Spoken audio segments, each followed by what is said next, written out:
Hey, Future Ryan here. So unfortunately, I lost the footage for the intro of the video. So today I'm going to be walking you guys through the installation of my HKS intake on my Supra.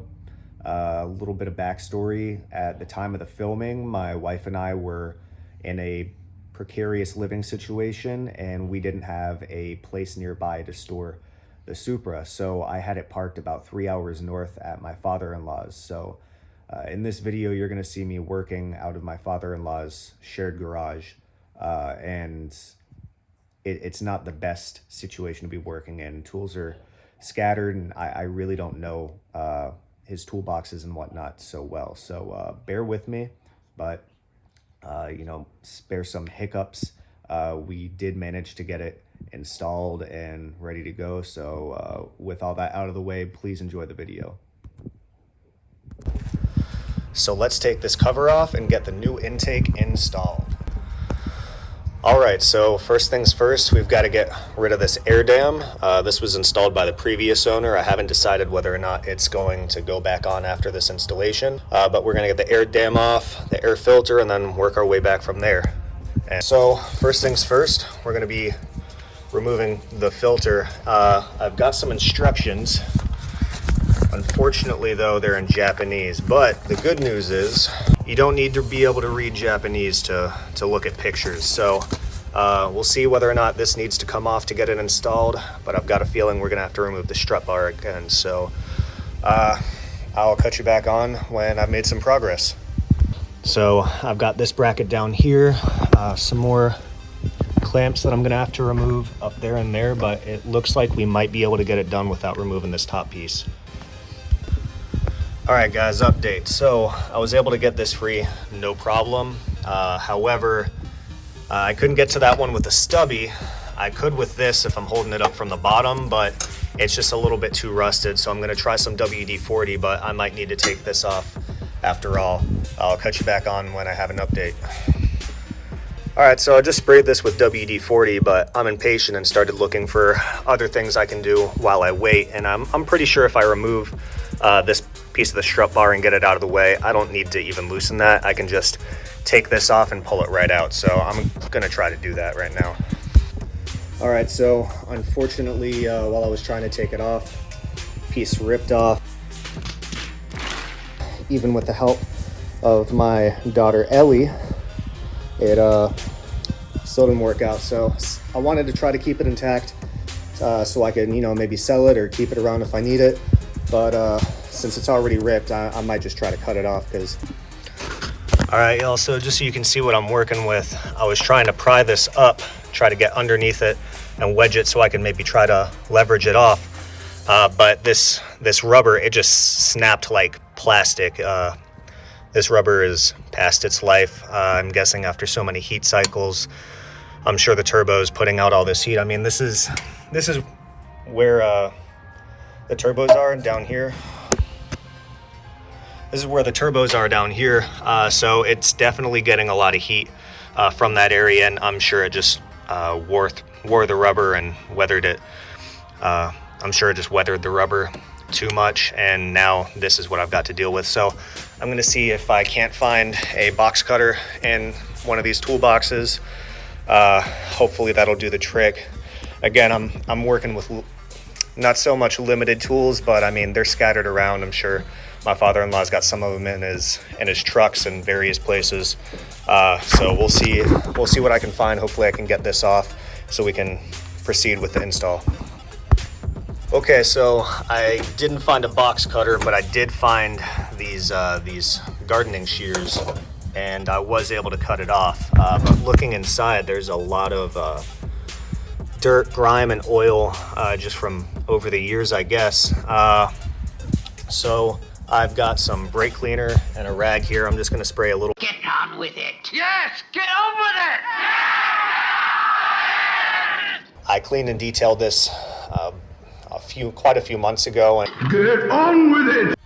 all right, so first things first, I've got this little S pipe and an adapter with 2 hose clamps. So I'm gonna look for that in these parts.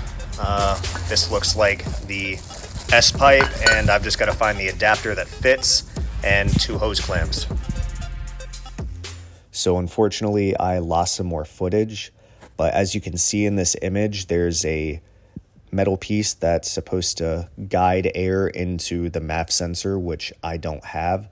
I talked a little bit in the clip about how I didn't want to install it since I don't have the MAF sensor. It doesn't serve a purpose other than to be a restriction in the air intake. So I opted not to install it, and it didn't affect the install negatively whatsoever. All right, so now if you look over here, we've got a step down and the S pipe. We've got that and these two hose clamps. Now, something you want to think about is the orientation of these hose clamps, which is going to be easiest to get. If I had them facing back, I might run into it hitting here, or maybe it's hitting there. So I want to pay attention to the orientation of the hose clamp so it's easier for me to take it off next time should I need to. So I'm going to get this installed and cut you back on when I have the next step ready. All right, so next up we got two more hose clamps and a coupler. We're moving on to this set. It looks like there's supposed to be maybe MAF that goes there. There wasn't one on the old intake, so hopefully there's a blank that I can put there to block it up. All right, so I've got this installed. I've got a gasket here with no airflow sensor to put on here, so I'm gonna have to find or make a blank that will cover this.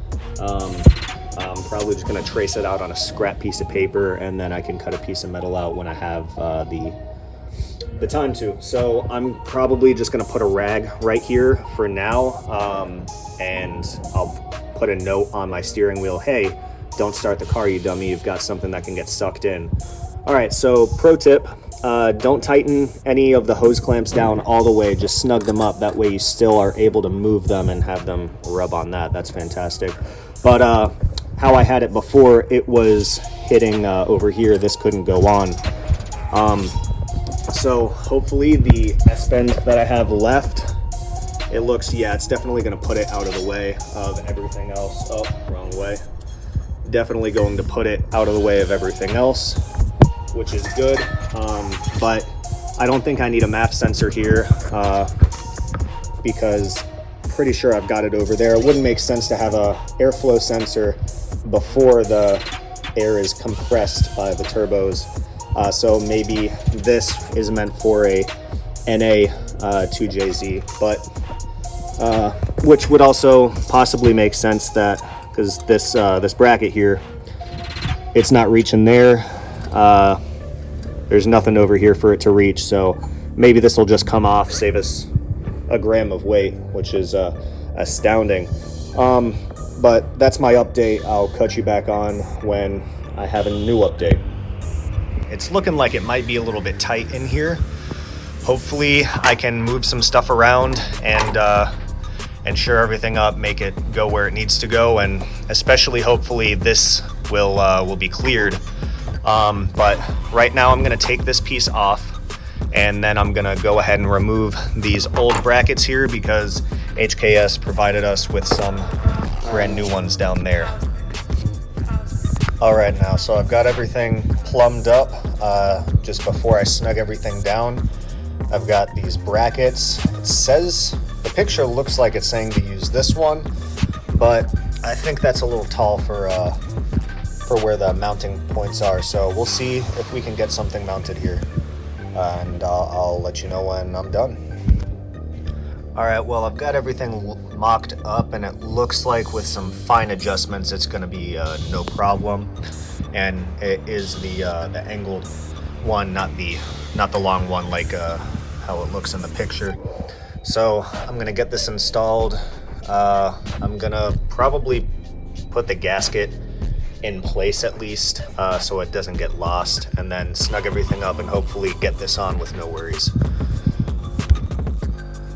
All right, now before I tighten everything up, you don't have to do this, but why wouldn't you? I want to. I want to make sure all this HKS stuff is pointing out so you can see it. You're really not going to see that it says HKS right there, but I twisted this off camera so it's upright. Not going to see this, but I'm still going to tweak it a little bit, and there's nothing on that one, but everything fits together. I'll put you back on when it's tightened down and everything's as it's supposed to be. Okay, so we've got everything put back together, tightened down, and including this, and I was worried, I don't know if you can tell, I thought it was gonna touch, but we've got just enough spot, you know, maybe with some bumps in the road, they might touch once here or there, but that's all. I've still got to make a blank for that MAF port, but other than that, everything's installed. We've got a few parts left over from the brackets that we didn't use and their hardware, as well as the restrictor.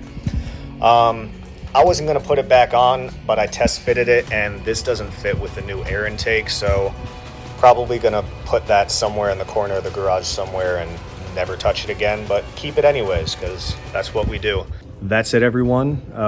If you like the video, make sure you like, subscribe, share it with your friends. If you see anything that I missed or you want to point out to me, make sure you comment it below, as well as if you have any suggestions on what mods I should do next or what direction I should take the channel. But thanks again for watching. Thank you from me and from Ellie, and I'll see y'all next time.